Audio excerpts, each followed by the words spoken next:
sementara kita laksanakan di kelas itu apa? Iqra yang di musola itu secara berjamaah. Lakum al-Fatihah. A'udzubillahi minasyaitonir rajim. Bismillahirrahmanirrahim.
Sebelumnya karakter yang kalian pilih apa, ditulis sejujur-jujurnya. Misalnya siapa? Kemudian berperilaku sopan.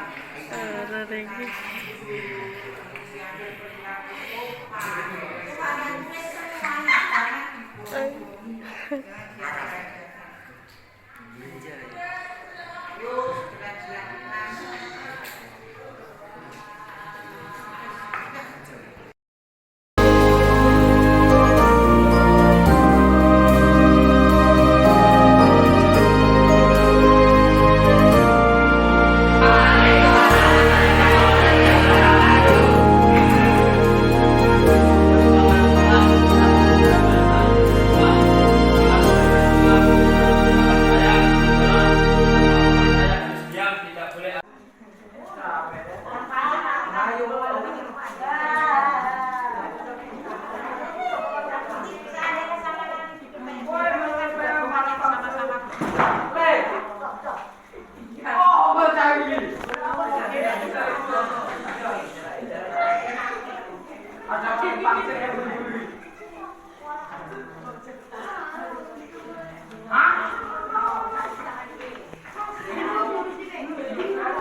Berbeda yang dilakukan oleh si kedisiplinan dari anggota OSIS.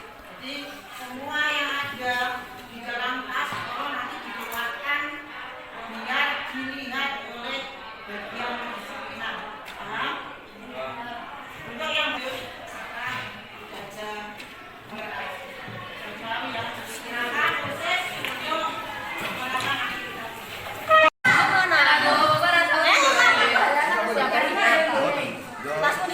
Lambangnya Partai Komunis Indonesia, di mana lambang PKI itu adalah partai yang nyata-nyata dilarang di negara kita. Kenapa kalian sebagai remaja, generasi muda yang seharusnya memberantas semua yang ada unsur PKI-nya, malah ini sama saja dengan mempromosi. Menurut Levi, ketika mengundurkan diri atau keluar dari sekolah akan rugi. Otomatis sampai akan apa kerugian? Kira-kira apa sih yang membuat sampai alasan akan rugi? Tidak sekolah dulu. Tidak sekolah, masih muda, rugi kalau tidak sekolah, ya. Memang seperti ayahmu dulu, ya. Jadi yang tidak baik jangan diikuti. Ya, nanti ya. Saya berjanji akan tertib di sekolah. 2. Saya akan keluar masuk lewat pintu. 3. Mengikuti semua kegiatan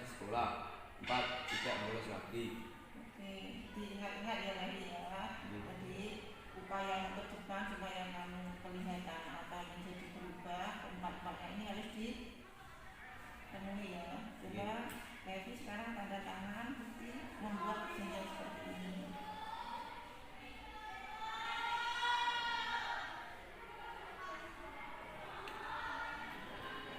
Menggunting Rehan sendiri karena Rehan mengakui ini perbuatan yang tidak baik, tidak pantas dilakukan oleh seorang anak sekolah.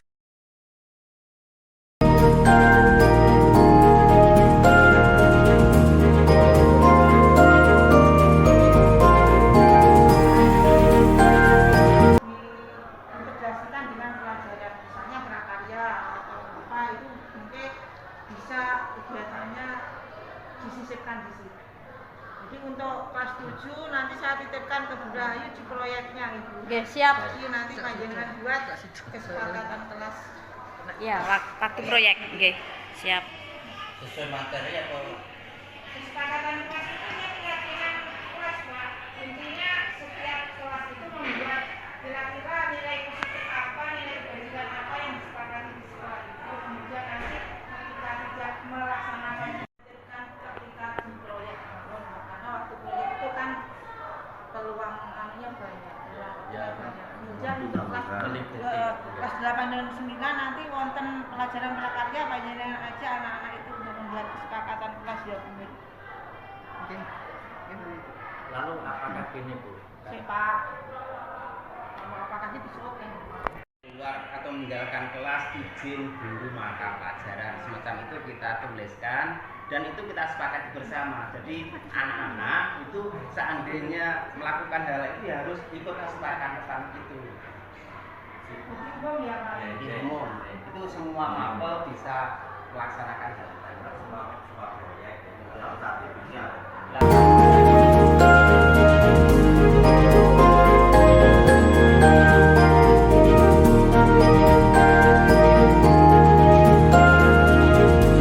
Kami siswa SMPN 3 Karangan siap melakukan disiplin positif karena dengan itu akan membuat kami menjadi anak yang berkarakter, sukses di masa depan. Terima kasih Bapak Ibu Guru. Disiplin positif bukan paksaan bagi kami sebagai siswa SMPN 3 Karangan, tetapi kebutuhan, sehingga kami ikhlas dalam melaksanakannya dengan harapan kami akan menjadi anak yang berguna bagi nusa, bangsa, dan agama.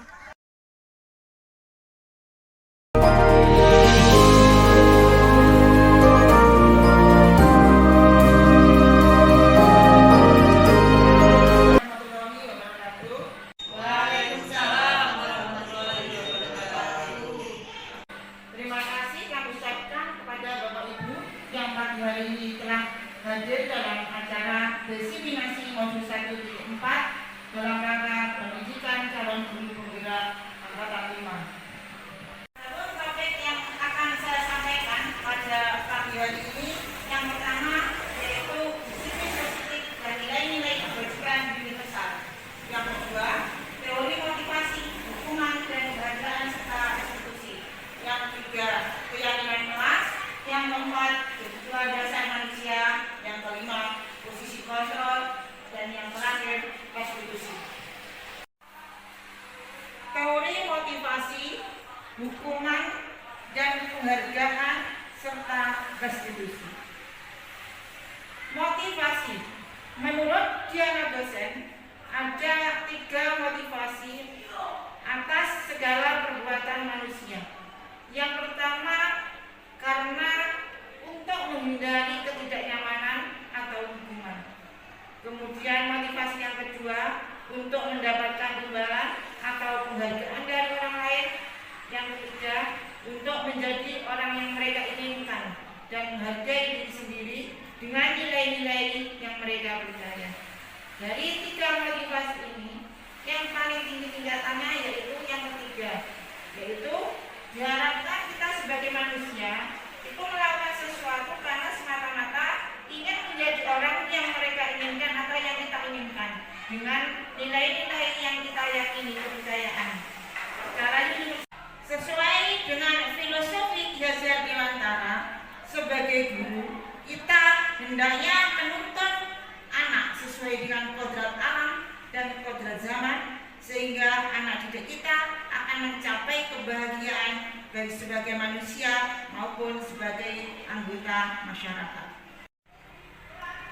Untuk membuat suasana seperti itu, sebagai guru hendaknya kita membiasakan diri mengajak anak didik kita membuat keyakinan kelas dengan tujuan yang pertama menciptakan pembelajaran yang berpusat pada murid. Artinya kita menganggap murid itu sebagai subjek pendidikan, bukan objek pendidikan, sehingga keterlibatan mereka untuk proses pembelajaran tetap kita perhatikan.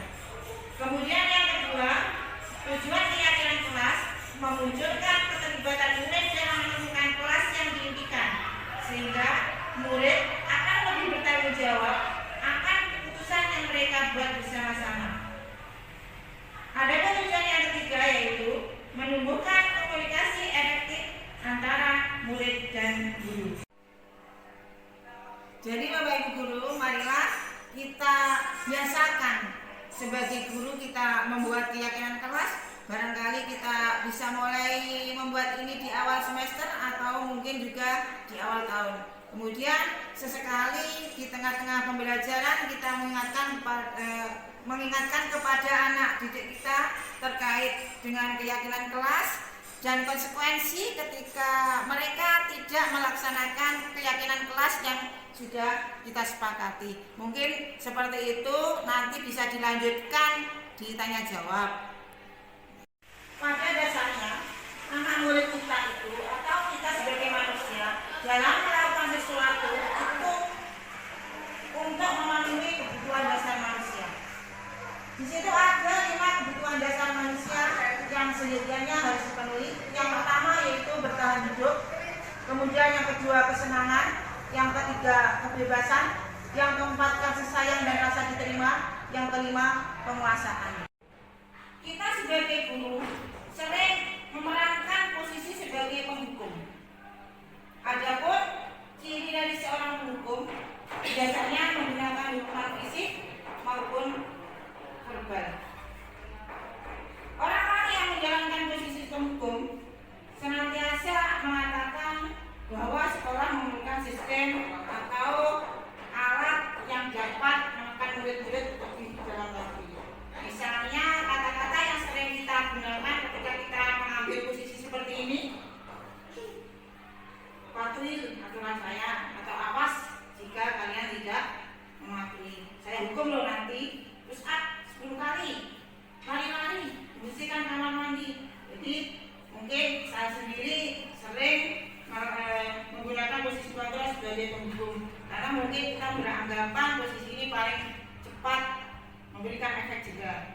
Dari pembahasan hari ini, barangkali dari apa yang telah saya sampaikan ada umpan balik dari panjenengan semuanya. Silakan, barangkali Bu Nur. Oh, silakan Pak Tata. Monggo. Jadi terkait materi yang Ibu sampaikan tadi, jadi untuk kita semua ini diharapkan menjadi manajer ya, gitu. Pak Toto, atas responnya, memang Bapak Ibu kita diharapkan nanti di posisi terakhir manajerlah yang diharapkan pada capaian ini. Jadi diharapkan kita melupakan posisi sebagai penghukum, kemudian penang, pemantau, pembuat rasa bersalah. Jadi posisi yang paling tinggi derajatnya yaitu posisi manajer. Karena pada posisi inilah kita cocok dengan apa yang disampaikan oleh Belajar Dewan untuk mencapai kemerdekaan anak. Demikianlah Bapak Ibu materi yang sudah kami sampaikan pada acara pembahasan hari ini. Ada kurang lebihnya kami mohon maaf dan terima kasih atas kerawan panjenengan semua. Semoga apa yang kita peroleh hari ini bermanfaat bagi kita. Wassalamualaikum warahmatullahi wabarakatuh. Waalaikumsalam warahmatullahi wabarakatuh. Setelah saya menerima materi disiplin positif dari Bu Wiwi, saya merasa banyak melakukan hal yang kurang pas dalam melakukan pendisiplinan terhadap murid. Hal yang terpenting bahwa anak harus melakukan disiplin karena motivasi internal bukan hukuman atau penghargaan, tetapi benar-benar berasal dari diri murid. dan saya akan berubah pada posisi kontrol sebagai manajer agar murid-murid menjadi anak yang berkembang sesuai kodratnya.